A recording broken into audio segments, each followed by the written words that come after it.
Hello friends, welcome to my channel. I am फिनांसा माधवी और आज हम डिस्कस करने वाले हैं, अगर आपके सिस्टम में आइटम चार्ज रिलेटेड एंट्रीज हैं तो वैल्यूज़ एंट्रीज पेज पर आपको जाने के बाद आप कैसे चेक कर सकते हैं कि ये एंट्रीज आपके इन्वेंट्री अकाउंट को हिट कर रही हैं। तो सबसे पहले हमें क्या चेक करना है? हमें चेक करना है कि आइटम चार्ज से रिलेटेड एंट्रीज हमारे पास है या नहीं। तो आप फाइंड एंट्री कर सकते हैं।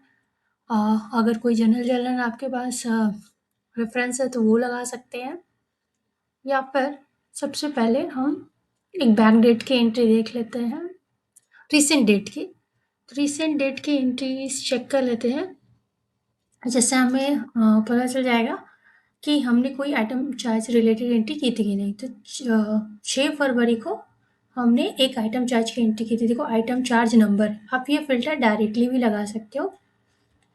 यहाँ से भी आपको ये फिल्टर मिल जाएगा, आइटम चार्ज फिल्टर। तो आइटम चार्ज से रिलेटेड आइटम चार्ज आपको चेक करना होगा, ऐसा कोई फील्ड यहाँ पे क्लियरली मेंशन है या नहीं। और अगर यहाँ से आपको नहीं मिल रहा है तो सबसे मिल गया, इसमें एक फील्ड था, दिस इज द नंबर। आप यहाँ से वो सिलेक्ट कर सकते हो। तो ये देखो, पूरी लिस्ट आ गई आइटम चार्ज की। तो आइटम चार्ज का जो कोड बना था ना, इसमें से कोई भी कोड आपने यूज़ किया हो तो आप उसका फ़िल्टर लगा लो। तो मैं एक फ़िल्टर लगा लेती हूँ। पहले एक लिस्ट चेक कर लेते हैं। ये वाली लिस्ट है हमारी, सबसे पहला हमने सेलेक्ट किया है, ओके। देखो, फ़िल्टर होके आ गया। ये हमारी एंट्री थी, टैरिफ चार्ज जिससे रिलेटेड हमने एंट्री पोस्ट की थी, उस जिसका कॉस्ट अमाउंट एक्चुअल 240 था, कॉस्ट पोस्टेड टू 240 था, cost posted to GL. Valued entry quantity 10 थी, कॉस्ट पर यूनिट 24 था, per unit 0.80 additional currency something थी। और item number 1928-S import export से रिलेटेड था, कस्टम प्रोडक्शन ग्रुप था। और external document number, vendor invoice number, जो भी आपको देखना है सब देखने के बाद या तो फाइन एंट्रीज करके इसके सारे और डिटेल्स चेक कर सकते हो। ये देखकर आप पूरा डिटेल में जा सकते हो। जर्नल लेजर यूज कर सकते हो।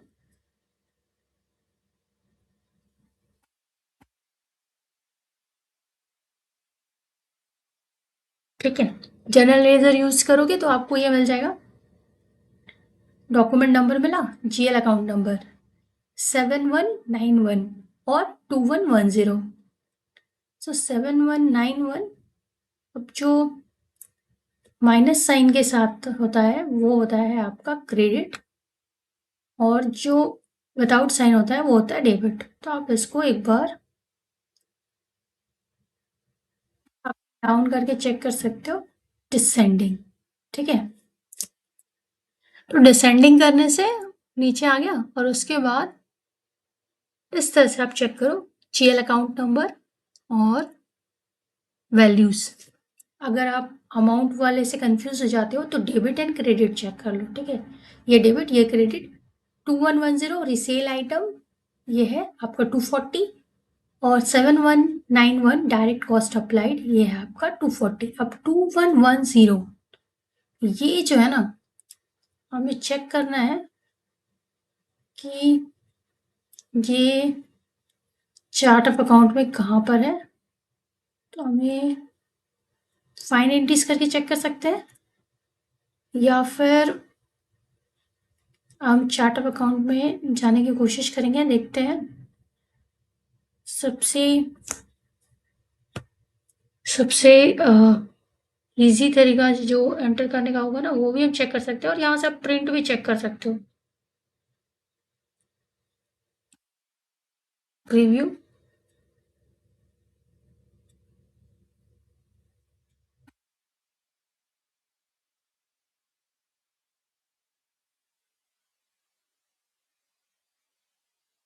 बड़ा कर लो,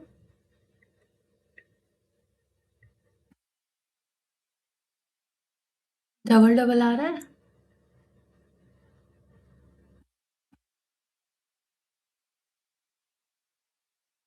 डबल डबल इसलिए आ रहा है क्योंकि एक इसकी जो इन्वेंट्री कॉस्ट की वैल्यू थी और एक इसकी आइटम चार्ज की वैल्यू है, एक्चुअल में एड ऑन होके मिक्स हो जाएगी, टोटल 19540 ही होगा, लेकिन 240 आइटम चार्ज है, वो आप अपना कस्टमाइज करवा लेना टेक्निकल पर्सन या डेवलपर से कि जो 240 वैल्यू है उसे एज अ आइटम चार्ज दिखाए यहाँ पे।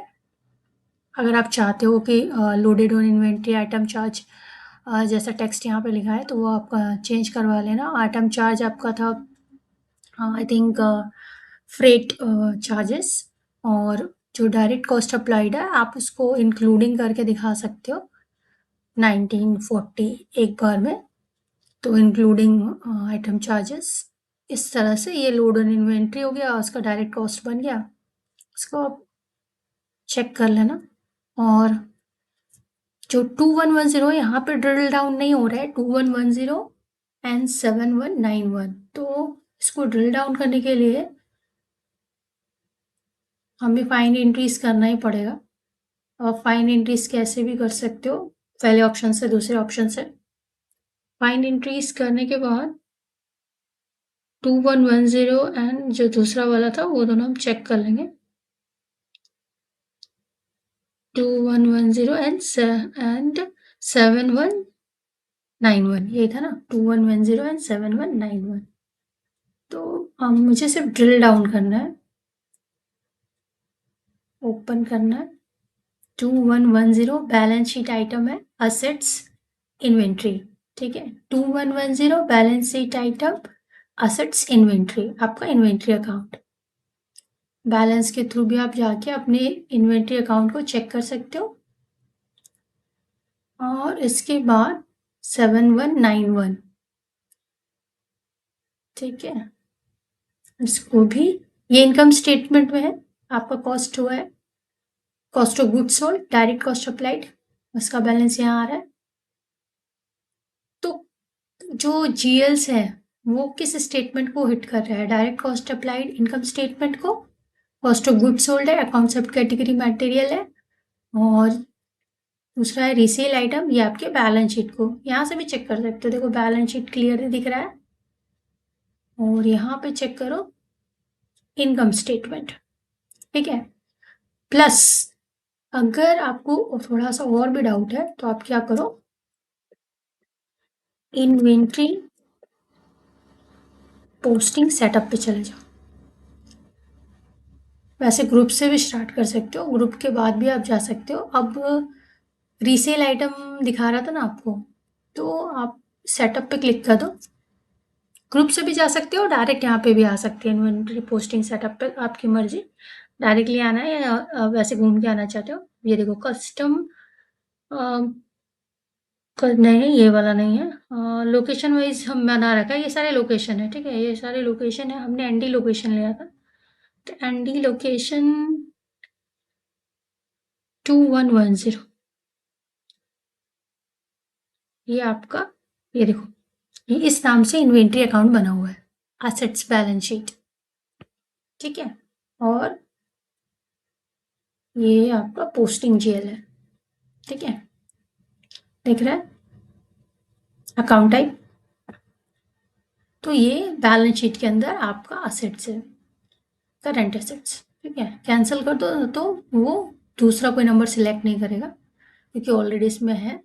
और फिर से वापस आते हैं, और दूसरा हमारे पास क्या था, इनकम स्टेटमेंट का जीएल था 7191, तो इसी से भी पता चल सकता है, वापस जाने की ज़रूरत नहीं है। यहाँ से गए इन्वेंट्री पोस्टिंग ग्रुप, यहाँ पे हमें थोड़ा सा और आगे जाना चाहिए और चेक करना चाहिए कि क्या वो जीएल हमें मिलेगा। तो जो इन्वेंट्री सेटअप होता है, inventory posting setup, inventory posting setup मतलब पोस्टिंग का मतलब है पोस्टिंग जीएल्स लगे होंगे इन्वेंट्री अकाउंट से रिलेटेड, जो इन्वेंट्री की वैल्यू को पोस्ट करेंगे। तो यहाँ पे आपको इन्वेंट्री अकाउंट मिल सकता है जो करंट एसेट से रिलेटेड होगा, उसका एंट्री मिल सकता है जो होल्ड इन्वेंट्री कहते हैं ना, शिप एंड रिसीव हुई है लेकिन एक्चुअल पोस्ट नहीं हुआ, इनवॉइस नहीं हुआ, एंट्री मिल सकता है, WIP अनरियलाइज्ड ऐसी चीज़ें मिल सकती हैं। और ये सारी मतलब मैन्युफैक्चरिंग से रिलेटेड जो इन्वेंट्री पोस्टिंग जा रहा है इन्वेंट्री का, वो मिल सकता है। लेकिन जो पीएल का जो जीएल होता है वो नहीं मिलेगा। तो पीएल का जीएल अगर नहीं मिल रहा है तो आपको सिंपल सा काम करना है कि आपको वापस आना है और पीएल वाला जीएल चेक करने के लिए आपको इसका प्रोडक्शन लेजर चेक करना चाहिए, और इसका प्रोडक्शन लेजर ही आपको उसके इनकम स्टेटमेंट तक पहुंचा देगा। और प्रोडक्शन का जीएल थोड़ा सा वापस आ जाएंगे, आपको प्रोडक्शन का जीएल भी दिख जाएगा।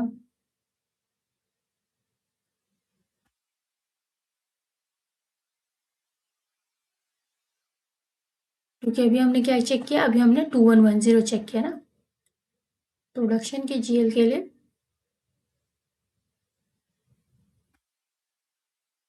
ये है आइटम चार्ज नंबर, ठीक है। इसमें ही आपको प्रोडक्शन का जीएल मिल जाएगा। एक मिनट दिखाती हूँ।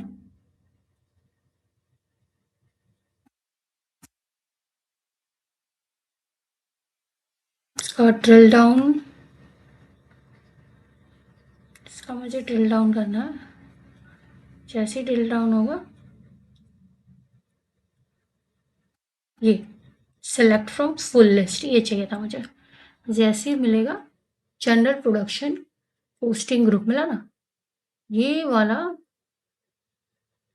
इसके अंदर अगर हम जा पाए तो हमें मिल जाएगा सेलेक्ट फ्रॉम फुल लिस्ट।